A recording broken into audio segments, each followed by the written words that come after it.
وسلم جب اس دنیا ظلمت کے اندر تشریف لائے تو پوری دنیا ظلمت کے اندر باہر آ گئی، پوری کائنات کو نور بن گئی، کائنات کا ایک ایک ذرہ نور و نکھت سے جگمگا اٹھا۔ عزیزان ملت گرامی، اب آؤ ذرا عرب کی سرزمین پر چلتے ہیں، تاریخ عرب کا جائزہ لیتے ہیں، عرب کی تاریخ اٹھا کر کے دیکھتے ہیں اور اس بات کا جائزہ لیتے ہیں کہ پیغمبر اعظم صلی اللہ علیہ وسلم کی جلوہ گری سے پہلے عرب کے حالات کیسے تھے، میرے آقا کی تشریف آوری سے پہلے عرب کا ماحول کیسا تھا۔ عزیزان ملت گرامی، تاریخ بتا رہی ہے کہ میرے پیغمبر اعظم صلی اللہ علیہ وسلم کی جلوہ گری سے پہلے یہ وہی عرب کی سرزمین تھی کہ جہاں پر چاروں طرف سے ظلم و ستم کی آندھیاں چل رہی تھی، یہ وہی عرب کی سرزمین تھی، ہر طرف ظلم و ستم کے جھنڈے گڑے ہوئے تھے، جہالت کا دورہ تھا، انسانیت نے درندگی کا لبادہ اوڑھ لیا تھا، مسلمانوں کمزوروں کو ستایا جا رہا تھا، تو غریبوں کو تکلیف دینا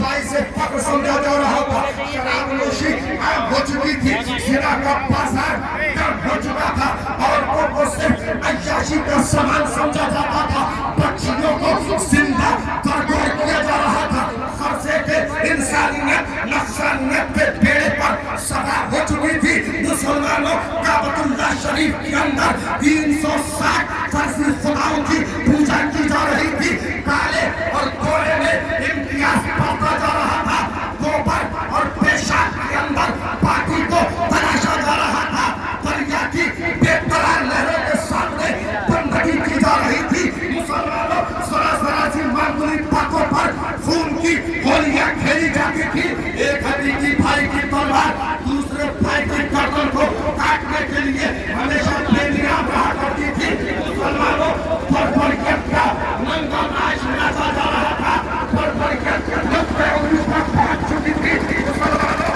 جیسا کہ تاریخ بتا رہی ہے کہ وہ لوگ ہر چیز کو کھولتے تھے مگر جھوٹ کھولتے تھے، وہ لوگ کھاتے تھے مگر حرام کھاتے تھے، وہ لوگ پیتے تو تھے مگر شراب پیتے تھے۔ قرضے کے پوری کائنات کو امیدوں کا چراغ گل ہو چکا تھا، عقل انسانی دین ابراہیمی کی شناخت سے عاجز آ چکی تھی، انصاف لٹ چکا تھا، ایمان مٹ چکا تھا، مفلس کی تھی مصیبت تو کمزور پڑ رہا تھا، ہر طرف ظلم و ستم کے جھنڈے گڑ گئے تھے، عدالت کے پردے عقلوں پر پڑ گئے تھے۔ مسلمانوں ایسے سنگین حالات کے اندر، ایسے